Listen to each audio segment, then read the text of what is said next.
നാഷണലും ഇന്റർനാഷണലുമായിട്ടുള്ള എല്ലാ കമ്പനികളുടെയും ലെൻസും ഫ്രെയിമും ന്യായമായ വിലയ്ക്ക് ലഭിക്കുന്ന കൊച്ചിയുടെ സ്വന്തം optical showroom Jasal opticals. Jasal opticals, opposite TB hospital, Karivelippady, Kochi.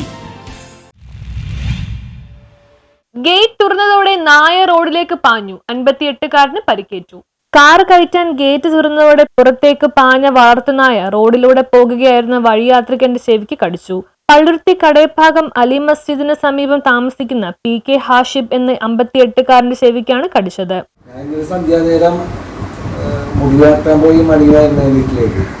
അപ്പോൾ അർപ്പണ നഗറിൽ കണ്ടെത്തിപ്പറമ്പിൽ എന്ന പ്രദേശത്ത് ഏകദേശം ഈ കടയഭാഗം പാർക്കിന് ഓപ്പോസിറ്റുള്ള വൈറ്റ് വശത്തുള്ള വഴി അതിൽ ഞാൻ വീട്ടിലേക്ക് പോകുന്ന സമയത്ത് അവിടെ പൊതുവെ പട്ടികളുടെ ശല്യങ്ങളുണ്ട്. പക്ഷേ ഈ എന്നെ കടിച്ചത് ഒരു വളർത്തുനായാണ്.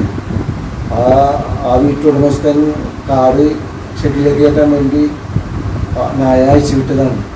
അദ്ദേഹത്തിൻ്റെ ശ്രദ്ധക്കുറവായിരുന്നു. നായ ഓടി വരുന്നത് കണ്ട് കയ്യിലെ കുട വെച്ച് പ്രതിരോധിക്കാൻ ശ്രമിക്കവേ ഹാഷിബ് താഴെ വീഴുകയായിരുന്നു. ഇതോടെ ഓടിയെത്തിയ നായ ഇയാളുടെ ചെവി കടിക്കുകയായിരുന്നു. തുടർന്ന് വീട്ടുടമയും നാട്ടുകാരും ചേർന്ന് ഇയാളെ രക്ഷപ്പെടുത്തി ആശുപത്രിയിൽ എത്തിക്കുകയായിരുന്നു. പള്ളുരുത്തി അർപ്പണ റോഡിലാണ് സംഭവം നടന്നത്. News bureau, Palluruthy.